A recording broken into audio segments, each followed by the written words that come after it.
কি রান্না হচ্ছে এটাই? ঘুগনি? এতে কি কি দিয়েছো? আমরা ঘুগনি সাতলানো হবে, ওই জন্য কিন্তু মশলা কিন্তু চলে যাচ্ছে ওর ভিতরে। ঘুগনি সাতলানোর ভেতরে কিন্তু এখন চলে যাচ্ছে জল পরিমাণ মতো। জলটা ফুটিয়ে গেলে তারপরে ঘুগনিটা। আচ্ছা, আবার দিদি মশলা কি কি দিয়েছে একটু বলে দাও রাউন্ডে। পেঁয়াজ দিয়েছি, আদা রসুন, তারপরে হচ্ছে নুন হলুদ, আচ্ছা, চিনি। আর আজকে কিন্তু আর হচ্ছে ফোটানো হবে না, আজকে পুরো কড়াইতে, তাই তো? হ্যাঁ একদম পুরো। গামলা। বন্ধুরা এইবার চলে যাচ্ছে কিন্তু ঘুগনির বুটগুলো চলে যাচ্ছে। আরে কালিদি একদম এবার দেখ ঘুগনিটা ফুটবে। হেভি লাগবে কিন্তু টেস্ট। কালিদি এদিকে একটু তাকানো যাবে? একদম। এমন করে বলছি যে না তাগাই না।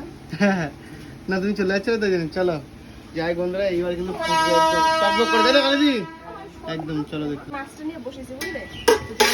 তো বন্ধুরা দেখো ঘুগনি কিন্তু হয়ে গেছে, এক কড়াই ঘুগনি কালিদি এখন নামিয়ে নিল।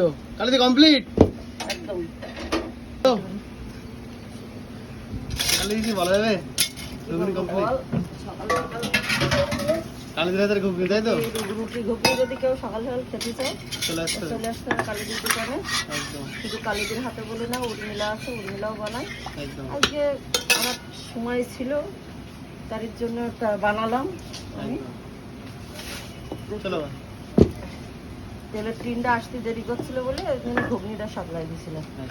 আমি এখন আলু ভাজবো, একটা মাছ ভাজবো। ওই দাদা বসে আছে, দাদাকে খেতে দেওয়ার জন্য। আমরা দেখতে থাকো।